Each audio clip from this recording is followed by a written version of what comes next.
Livro A Doutrina Secreta, volume 2, de Helena Petrovna Blavatsky. Apêndice da 11ª sessão.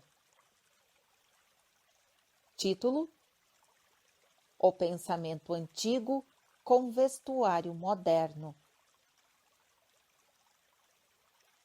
A ciência moderna não é mais que o pensamento antigo deformado. Vimos, não obstante, como pensam e em que se ocupam os homens de ciência dotados de intuição. E agora daremos ao leitor algumas novas evidências de que mais de um acadêmico se aproxima inconscientemente das tão ridicularizadas ciências secretas. No que respeita à cosmogonia e à matéria primordial, é inegável que as especulações modernas reproduzem o pensamento da antiguidade, aperfeiçoado pelas teorias contraditórias de origem recente. Todo o fundamento pertence à astronomia e à física arcaica, gregas e indianas, às quais se dava, outrora, o nome de filosofia. Em todas as especulações arianas e gregas encontramos o conceito de uma matéria não organizada, homogênea ou caos, que a tudo penetra e que os cientistas rebatizaram com o nome de condição nebular da matéria universal. O que Anaxágoras chamou caos em seu Homoiomeria é hoje chamado fluido primitivo, por Sr. William Thomson. Os atomistas hindus e gregos, Canada, Leucipo, Demócrito, Epicuro, Leucrécio e outros, agora se refletem como em um espelho cristalino no que defendem a teoria atômica de sua época, a começar pelas mônadas de Leibniz e a terminar com os átomos vertiginosos do Sr. William Thomson.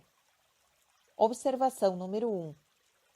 Os vórtices elementais, inaugurados pela mente, não progrediram em sua transformação moderna. Continuação da narrativa. É verdade que a antiga teoria corpuscular foi rejeitada, sendo substituída pela teoria ondulatória. Observação número 2. A ciência hoje considera a luz tanto corpuscular como ondulatória. Nota da edição de Adyar. Continuação da narrativa. Mas o que é importante é saber se a última está realmente consolidada, sem correr o risco de ser destronada como a sua predecessora. A questão da luz em seu aspecto metafísico foi largamente examinada em Isis sem véu. Segue um trecho. A luz é o primogênito e a emanação primeira do Supremo, e a luz é a vida, dizem o evangelista e o cabalista. Ambas são eletricidade, o princípio vital, a anima mundi, que impregna o universo, o vivificador elétrico de todas as coisas. A luz é o grande proteu mágico, e sob o impulso da vontade divina do arquiteto. Observação número 3. Sou muitas vezes censurada por empregar, em Isis sem véu, expressões que denotam crença em um Deus pessoal e antropomórfico. Não foi minha intenção. Na linguagem cabalista, arquiteto é o nome genérico dos Sephiroth, os construtores do universo, da mesma forma que a mente universal representa a coletividade das mentes dayan-corrânicas. Fim da observação número 3. Continuação da narrativa. sob o impulso da vontade divina do arquiteto, ou melhor, dos arquitetos, os construtores chamados coletivamente Uno, suas ondas múltiplas e onipotentes deram nascimento a todas as formas, assim como a todos os seres viventes. De seu seio elétrico inflado brotam a matéria e o espírito. Em suas radiações jazem os princípios de toda a ação física e química e de todos os fenômenos cósmicos e espirituais. Ela vitaliza e desorganiza, dá a vida e produz a morte, e de seu ponto primordial surgiram gradualmente a existência, as miríades de mundos, de corpos celestes visíveis e invisíveis. Foi num raio desta mãe primordial, una em três, que, segundo Platão, Deus acendeu um fogo que agora chamamos Sol. Observação número 4. Registrado em Timoeus. Continuação da narrativa.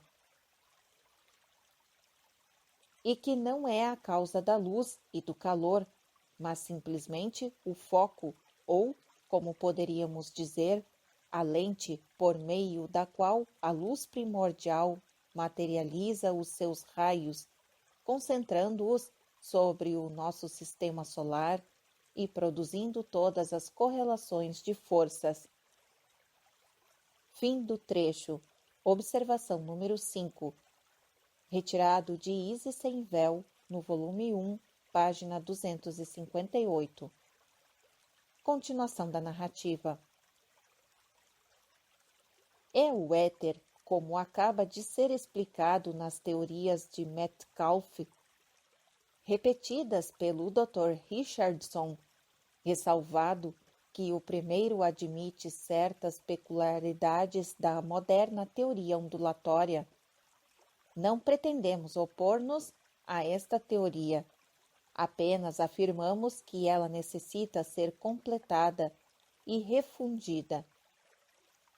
Longe estão, porém, os ocultistas de ser os únicos hereges neste particular, pois o Sr. Robert Hunt diz o seguinte, segue o trecho. A teoria ondulatória não explica os resultados destas experiências. Observação número 6. Retirado do livro sobre pesquisas sobre a luz e suas relações químicas. Continuação da narrativa. O Sr. Bray Wester, em seu Tratado de Óptica, depois de mostrar que as cores da vida vegetal provêm de uma atração específica que as partículas destes corpos exercem sobre os raios solares de cores diferentes, e que é por meio da luz do Sol que se elaboram os sucos coloridos das plantas, que se transformam as cores dos corpos e etc. Observa não ser fácil aceitar que tais efeitos possam ser produzidos pela simples vibração de um meio etérico. Diz ele que se vê forçado por esta classe de fatos a raciocinar como se a luz fosse material. O professor Josiah Cooke, da Universidade de Harvard, declara que não pode concordar com os que consideram a teoria ondulatória, a luz, como um princípio científico estabelecido. Observação número 7. Trecho retirado do livro A Química Moderna. Continuação da narrativa. A doutrina de Herschel de que a intensidade da luz, quanto ao efeito de cada ondulação, é inversamente proporcional ao quadrado da distância do corpo luminoso, se é correta, prejudica em muito a teoria ondulatória, se é que não a destrói mesmo. Que ele está com a razão é fato que ficou comprovado repetidas vezes por meio de experiências com fotômetros. Mas a teoria ondulatória, se bem que comece a ser objeto de sérias dúvidas, permanece ainda de pé. Fim do trecho. Observação número 8. Retirado de Isis Sem Véu, volume 1, página 137. Continuação da narrativa. Aquela observação do Sr. David Brewster, de que se vê forçado a raciocinar como se a luz fosse material, há muito que replicar. A luz, em certo sentido, é certamente tão material quanto o é a própria eletricidade. Se a eletricidade não é material, e se só é um modo de movimento, como se explica que possa ser armazenada nos acumuladores de Fowey? Helmholtz diz que a eletricidade deve ser tão atômica quanto a matéria. E o Sr. Crookes apoiou esta opinião em sua mensagem de Birmingham, à seção de Química da Sociedade Britânica, de que era presidente em 1886. Eis o que diz Helmholtz. Segue o trecho. Se aceitarmos a hipótese de que as substâncias elementais são compostas de átomos, não podemos evitar a conclusão de que também a eletricidade, tanto negativa como positiva, se divide em frações elementais definidas que se comportam como átomos de eletricidade. Fim do trecho.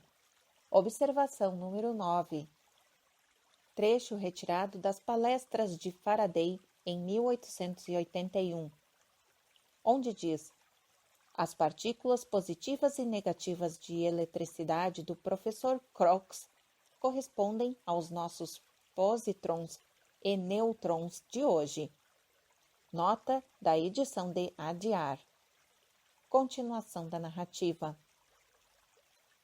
Aqui devemos repetir o que dissemos na seção 8, a saber que só há uma ciência capaz de prosseguir nas investigações modernas pelo caminho único que há de conduzir à descoberta da verdade até agora oculta, e esta é a mais jovem de todas, a química, tal como atualmente se apresenta reformulada.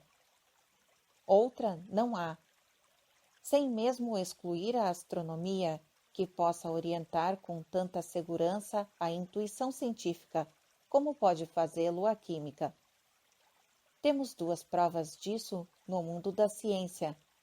Dois grandes químicos, dos mais eminentes em seus respectivos países, Crookes e o professor Butlerov. Um acredita sinceramente nos fenômenos anormais e o outro era um espírita tão entusiasta quanto famoso por seus conhecimentos de ciências naturais. É claro que a mente cientificamente educada do químico, ao mesmo tempo que reflexiona sobre as divisibilidades final da matéria e sobre a pesquisa, até agora infrutífera, do elemento de peso atômico negativo, deve sentir-se irresistivelmente atraída para aqueles mundos sempre encobertos, para aquele misterioso além, cujos insondáveis abismos parecem fechar-se à aproximação de mão demasiado materialista que lhes procura descerrar o véu.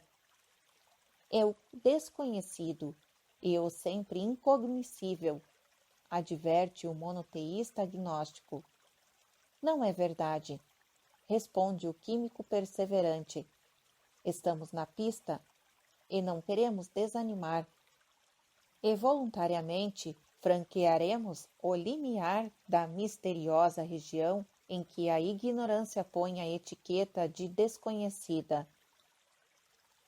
Em sua alocução presidencial de Birmingham, disse o Sr. Crookes. Segue o trecho. Só há um desconhecido, a essência última do espírito, o espaço.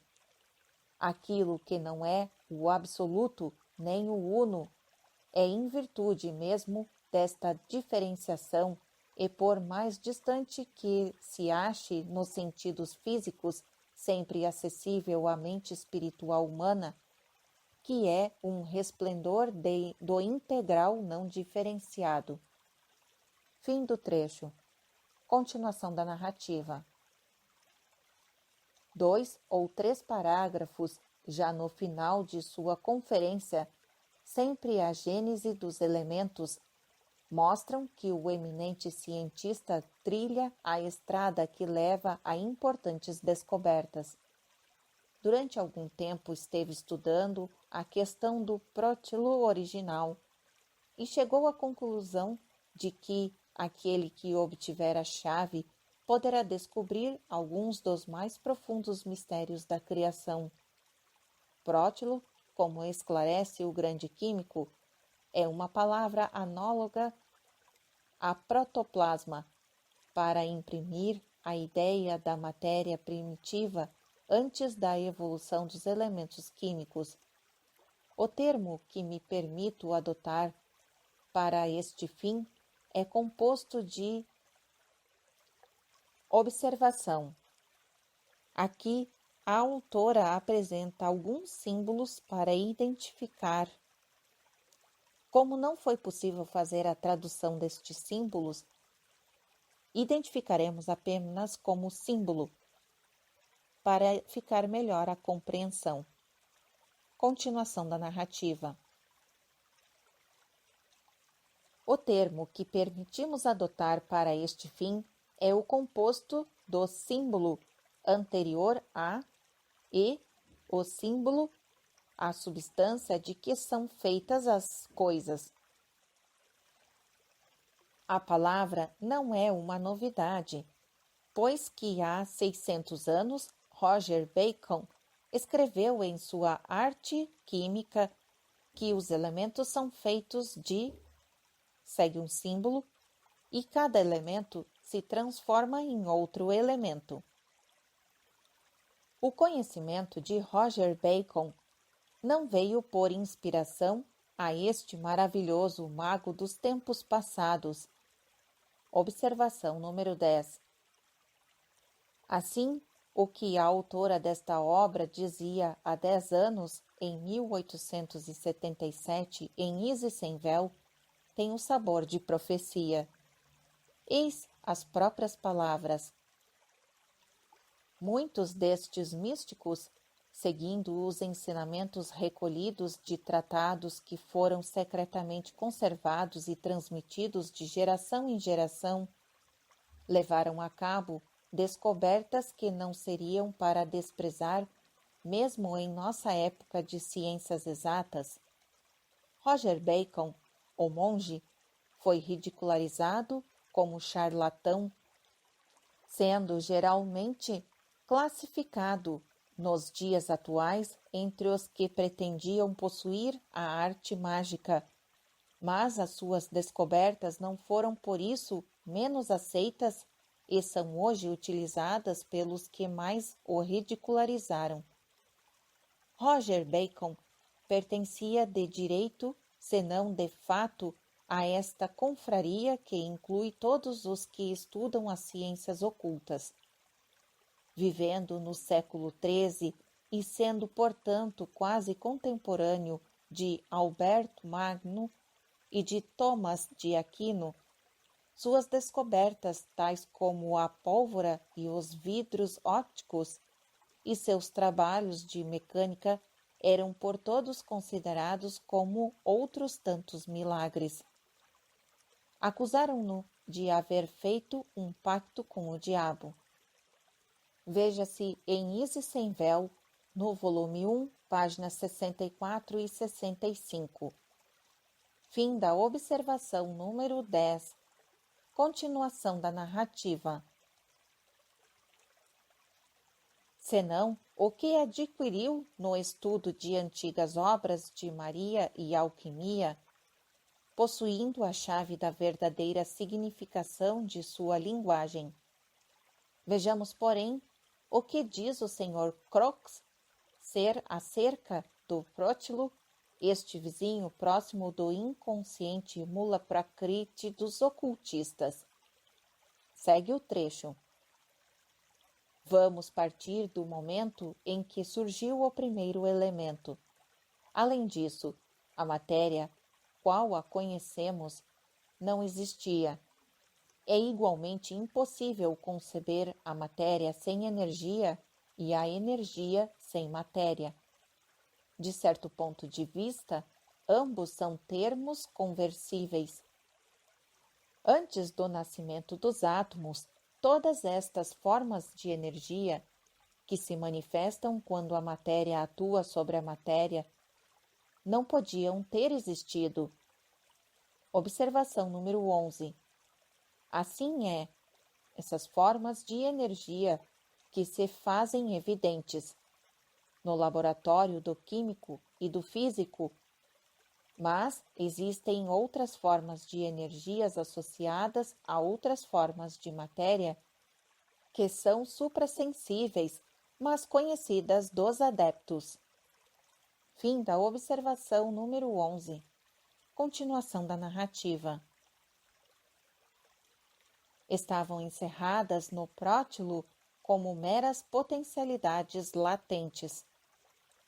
Coincidindo com a criação dos átomos, todos estes atributos e propriedades que permitem distinguir um elemento químico de outro surgem à existência já completamente dotados de energia.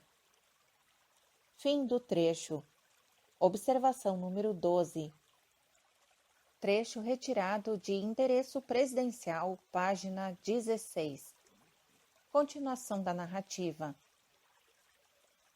Com todo respeito devido ao grande saber do autor da conferência, o ocultista se expressaria de maneira diferente. Diria que jamais foi criado um átomo, pois os átomos são eternos no seio do átomo uno. O átomo dos átomos, considerado durante o Manvantara como o Jagad Yoni, a matriz material do mundo. Pradhana, a matéria não modificada, aquilo que é a primeira forma de Prakriti, ou natureza material, tanto visível como invisível, e Purusha, o espírito, são eternamente um. E eles são Nirupadi, sem qualidades acidentais ou atributos, só durante o pralaya, e quando se acham além dos planos de consciência do ser. O átomo, tal como se conhece a ciência moderna, é inseparável de Purusha, que é espírito, mas que a ciência dá agora o nome de energia. O átomo prótilo não foi fragmentado nem sutilizado, passou simplesmente àquele plano que não é propriamente um plano, mas um estado eterno de todas as coisas fora dos planos da ilusão.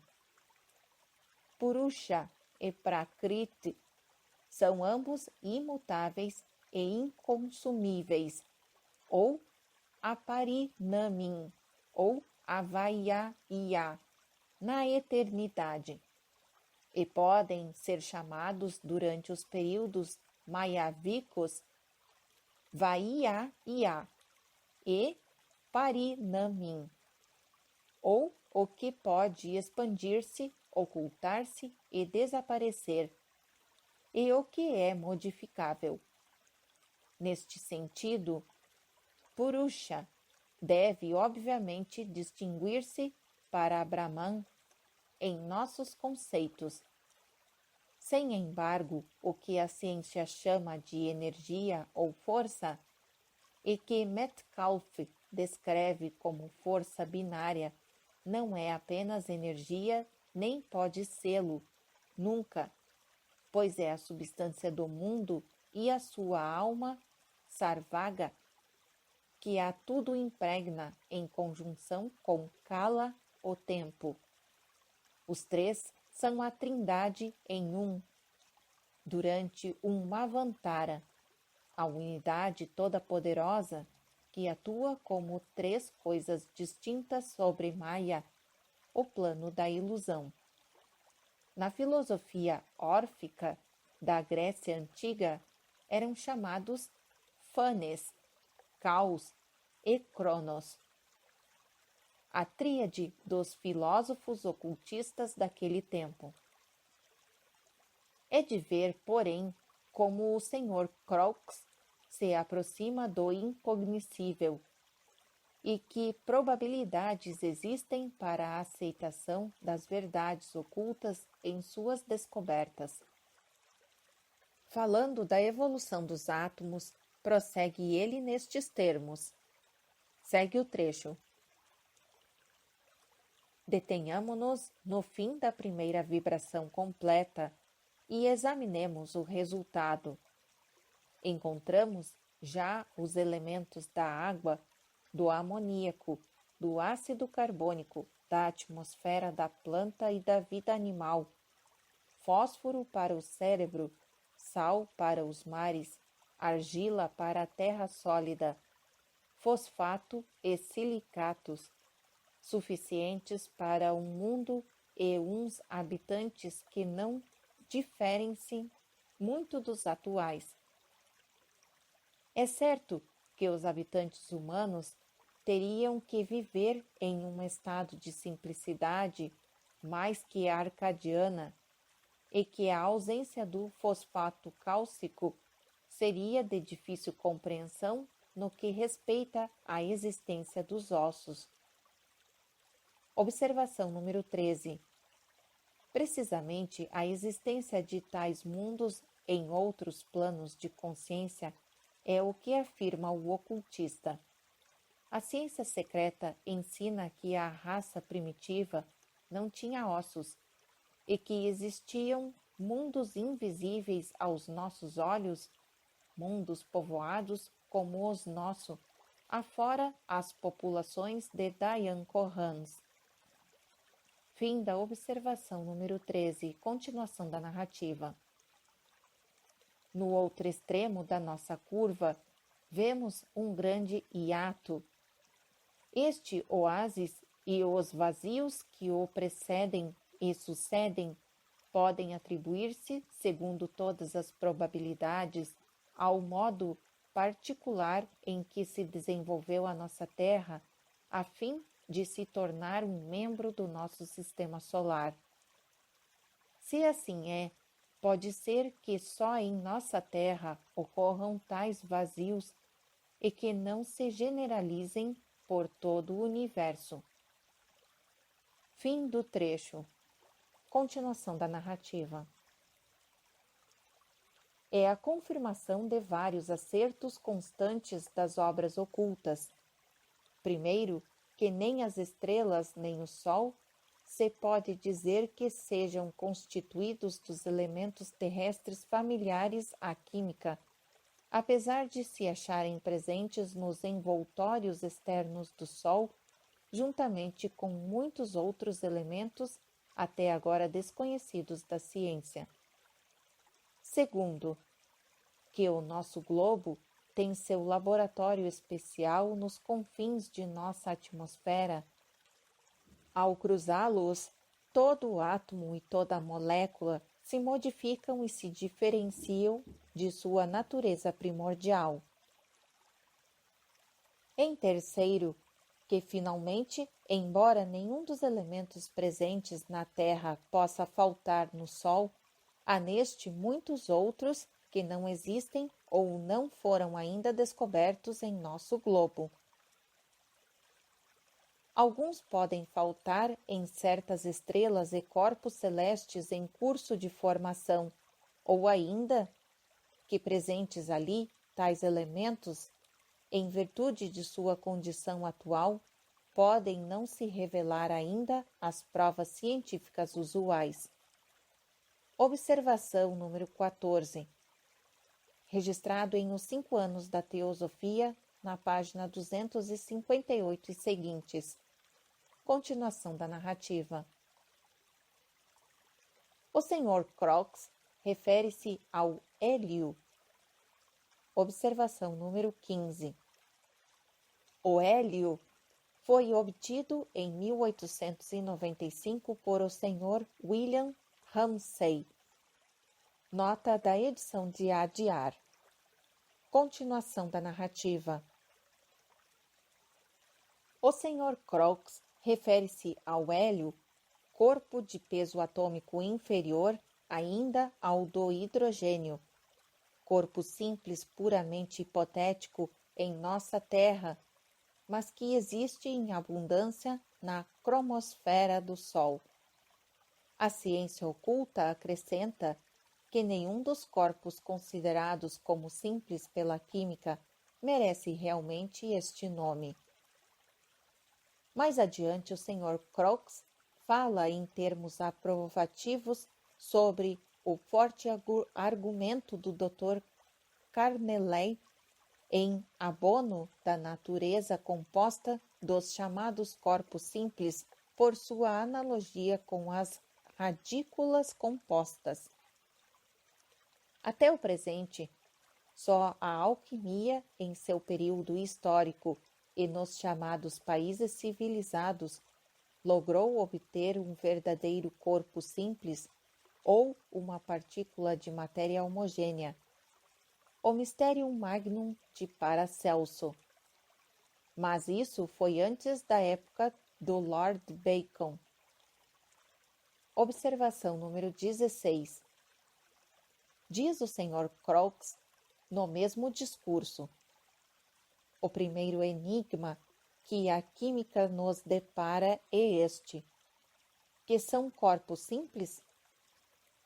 De todas as tentativas feitas até agora para defini-los ou explicá-los, nenhuma satisfaz o intelecto humano.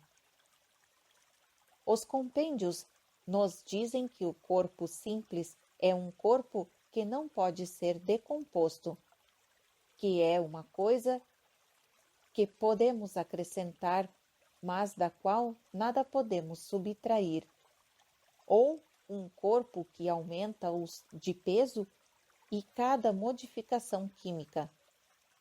Tais definições são pouco satisfatórias por dois motivos. Primeiro, porque são provisórias e podem amanhã deixar de ter aplicação em dada circunstância. E segundo, porque se baseiam não em algum atributo da coisa a definir, mas na limitação da capacidade humana.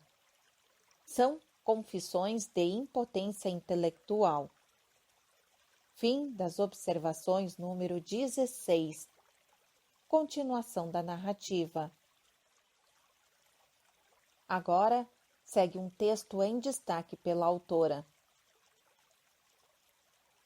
Voltemos agora à parte superior do esquema, com o hidrogênio de peso atômico igual a 1.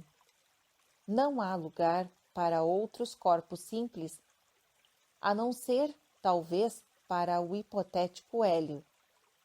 Mas se conseguíssemos passar através do espelho e cruzar a linha zero em busca de novos princípios, que encontraríamos do outro lado do zero?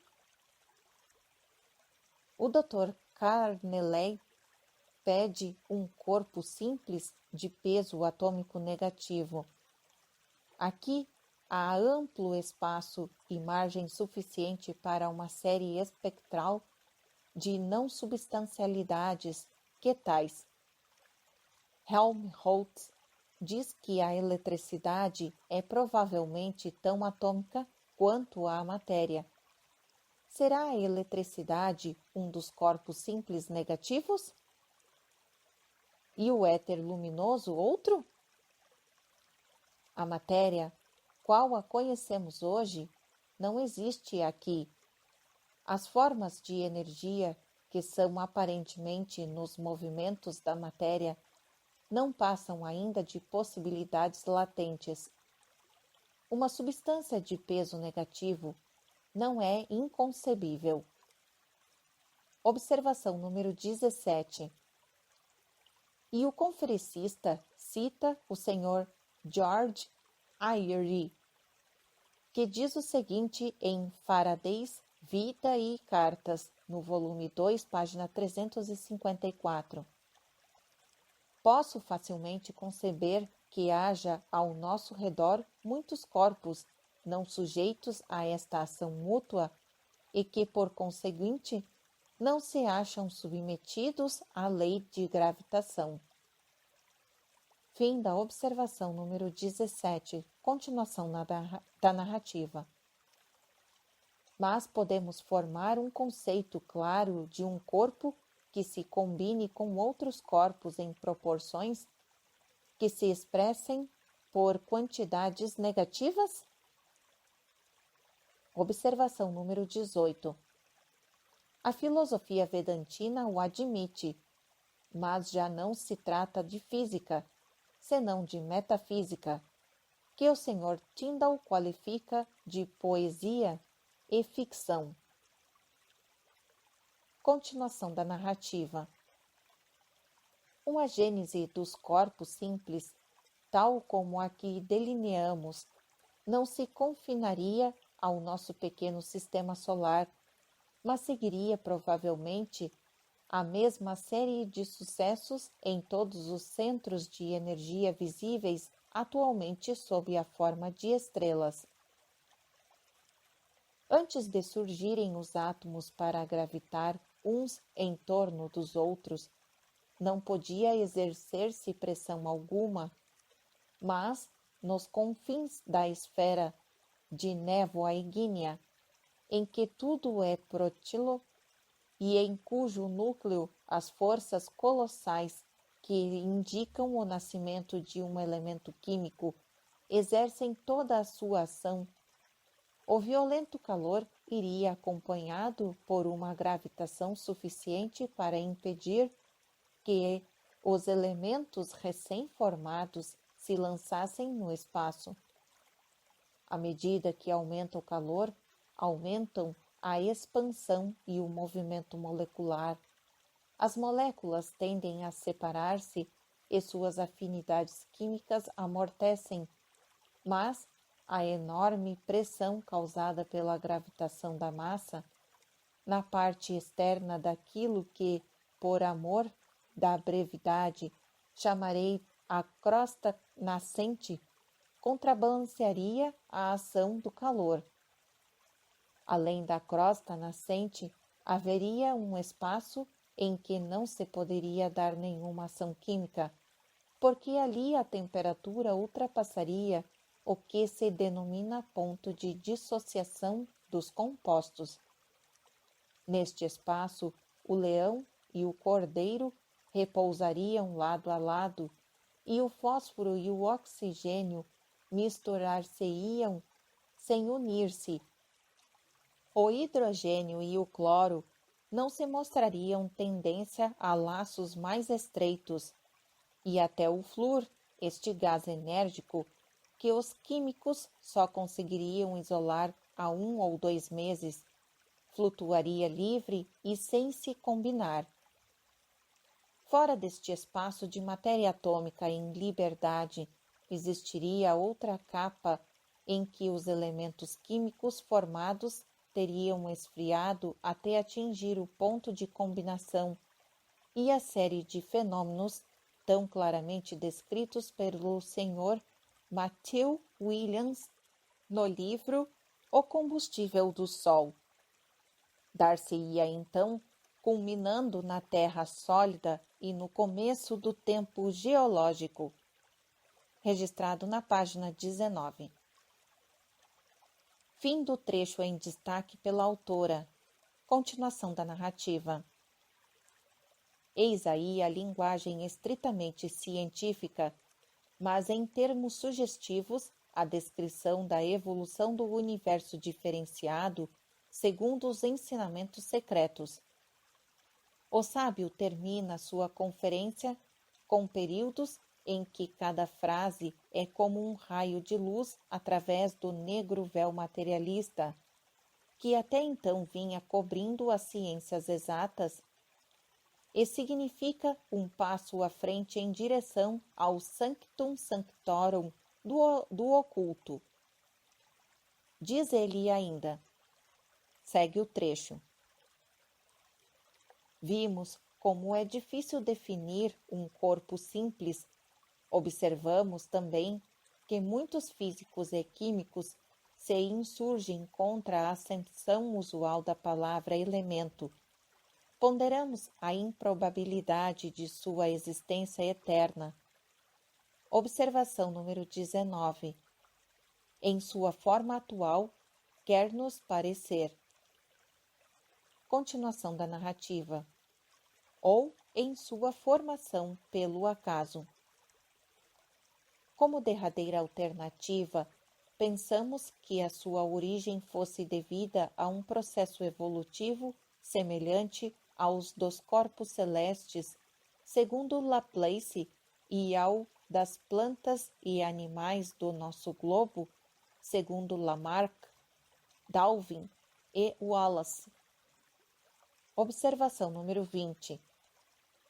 E segundo Capila e Manu, sobretudo e em primeiro lugar. Continuação da narrativa. Na série dos corpos simples, tais como os conhecemos, encontramos uma analogia flagrante com a do mundo orgânico. Observação número 21.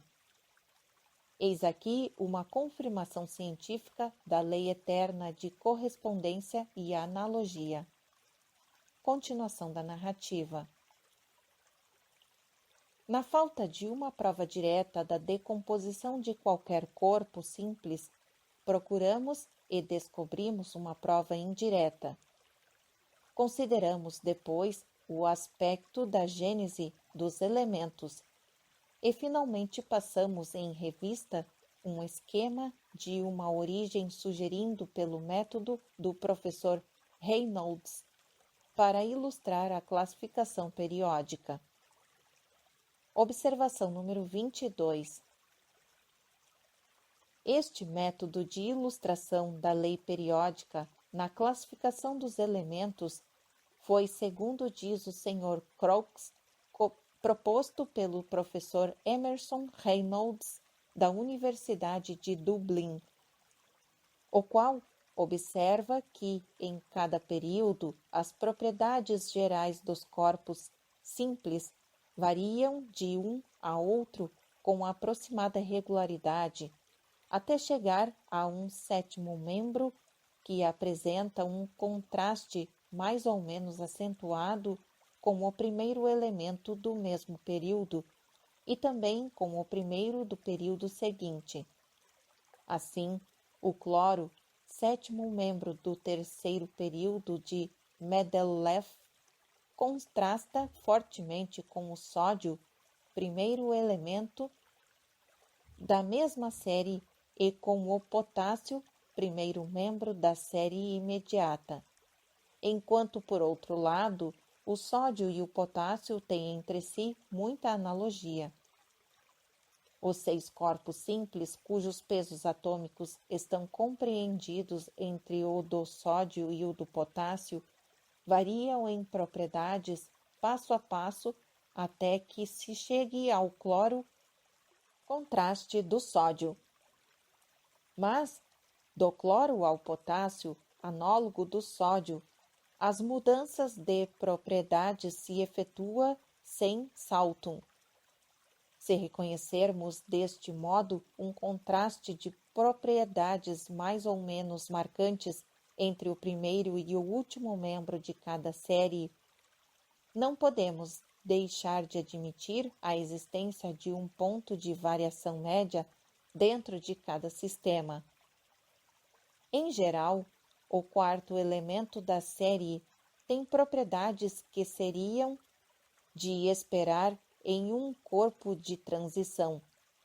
Assim, para efeito de uma tradução gráfica, considera o professor Reynolds que o quarto membro de um período, o salício, por exemplo, pode ser colocado no alto de uma curva simétrica que representará, em relação àqueles períodos particular, a direção em que variam as propriedades das séries de corpos simples com as crescentes pesos atômicos. A autora confessa humildemente sua completa ignorância da química moderna e de seus mistérios, mas, de outra parte, tem suficiente conhecimento da doutrina oculta a respeito da correspondência dos tipos de antítipos na natureza e da analogia como a lei fundamental em ocultismo. Ousa, por isso, formular uma observação que será acolhida por todos os ocultistas, embora provoque um sorriso de mofa por parte dos cientistas ortodoxos.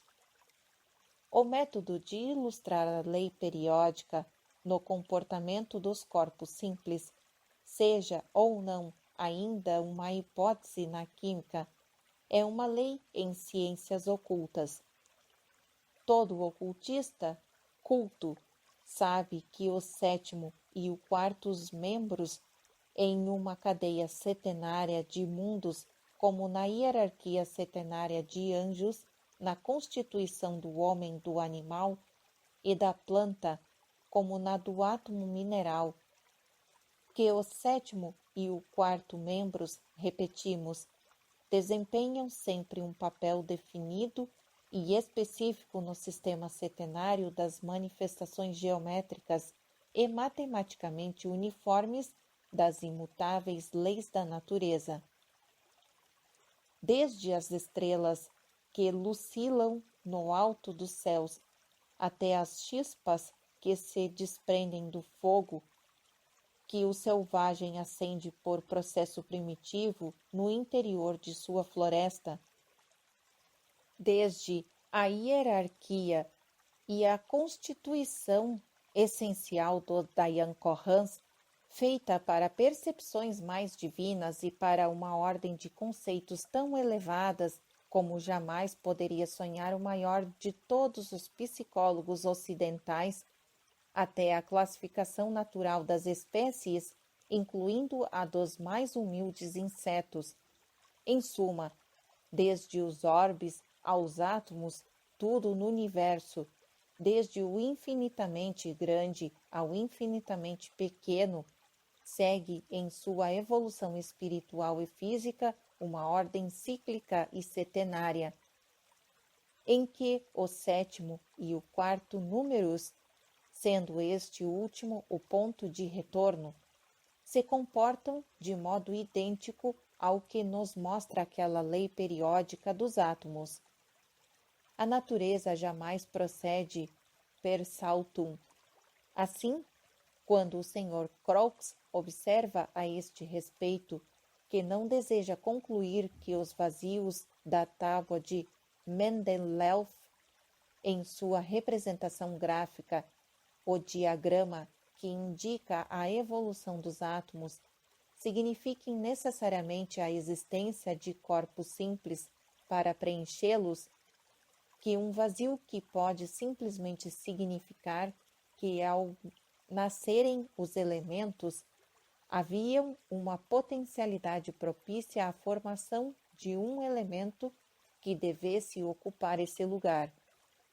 Um ocultista lhe faria respeitosamente ponderar que a última hipótese só poderia subsistir se não influísse no esquema setenário dos átomos. Esta é a lei una e um método infalível que há sempre de conduzir ao êxito aquele que o observa. Fim das observações número 22. Continuação da narrativa. Resumindo todas as considerações precedentes, não podemos, em verdade, aventurar-nos a afirmar de modo categórico que os nossos chamados corpos simples se tenham desenvolvido de uma matéria primordial única, mas podemos sustentar que a balança das provas se inclina francamente em favor desta tese. É a minha opinião. Fim do trecho em destaque, continuação da narrativa. Assim, a ciência indutiva, em seus ramos de astronomia, física e química, ao tempo que avança timidamente para a conquista dos segredos da natureza em seus efeitos últimos sobre o nosso plano terrestre, retrocede aos dias de Anaxágoras e dos caldeus ao descobrir, item letra a origem do nosso mundo fenomenal. Item letra B, os modos de formação dos corpos que compõem o universo. E como suas hipóteses cosmogônicas fazem volver às crenças dos filósofos primitivos e aos seus sistemas, todos estes baseados nos ensinamentos de uma doutrina secreta universal acerca da matéria primordial, suas propriedades, funções e leis, não temos o direito de esperar que não esteja longe o dia em que a ciência apreciará a sabedoria dos antigos melhor do que o tem feito até agora? A ciência exata moderna pode certamente ensinar muita coisa à filosofia oculta, mas, por outro lado, teria muitíssimo que aprender em mais de um ramo da sabedoria antiga e, sobretudo, em cosmogonia. Poderia aprender, por exemplo, a significação mística, alquímica e transcendente das numerosas substâncias imponderáveis que enchem os espaços interplanetários e que, impregnando os mundos, são a causa direta, no extremo inferior, da produção dos fenômenos naturais que se manifestam pelas chamadas vibrações. O conhecimento da natureza real, não a hipotética do éter, ou melhor, do Akasha e de outros mistérios, em uma palavra, só pode conduzir o conhecimento das forças. E, no entanto, é contra esta substância que a escola materialista dos físicos se insurge com inusitada fúria, principalmente na França. Observação número 23. Um grupo de eletricistas acaba de protestar contra a nova teoria de Clausius, o famoso professor da Universidade de Bonn. O caráter do protesto nos é revelado pela assinatura que traz Jules Bourdin, em nome do grupo de eletricistas que tiveram a honra de ser apresentados ao professor Clausius em 1881 e cujo grito de guerra diz o seguinte: abaixo o éter. Como se vê, reclamam o vácuo universal. Fim da observação número 23. Continuação da narrativa. Essa substância que a ciência exata precisa defender. Não podem os homens de ciência abandoná-la sem correr o risco de lançar por terra as colunas do templo da ciência e quais novos sanções ficarem sepultados sob os seus escombros. Vimos que as teorias baseadas sobre a não aceitação do conceito de força como exterior à matéria pura e simples e independente dela são todas falsas. Não abrangem nem podem abranger o problema, verificando-se que muitas das hipóteses científicas carecem afinal de base científica. O éter produz o som. Está escrito nos Puranas, e riram desta afirmação. O som é o resultado das vibrações do ar, respondendo-nos à guisa de correção. Mas o que é o ar? Poderia o ar existir sem que houvesse no espaço um meio etéreo que sustentasse as suas moléculas? Eis o que se passa. O materialismo não pode admitir a existência de seja o que for além da matéria, porque com a aceitação de uma força imponderável, fonte de origem de todas as forças físicas, teria que virtualmente admitir outras forças inteligentes, o que levaria a ciência demasiado longe. Porque, como corolário, teria que aceitar a presença do homem de um poder ainda mais espiritual, já agora por completo independente de toda a espécie de matéria de que os físicos tenham conhecimento. E assim, à parte, um éter hipotético do espaço e dos corpos físicos grosseiros, todo o espaço sideral desconhecido, é para os materialistas um vazio sem limites na natureza, cego, não inteligente, inútil. Outra questão é a seguinte: que é esta substância cósmica e até onde podemos ir para sondar-lhe a natureza e arrancar-lhe os segredos a fim de nos sentirmos autorizados a dar-lhe um nome? Até onde, principalmente, terá ido a ciência moderna na rota destes segredos e que faz ela para descobri-los? O último favorito da ciência, a teoria nebular, pode ser que nos ofereça uma resposta à pergunta. Examinemos, pois, as credenciais da teoria nebular. Fim do apêndice da 11ª sessão.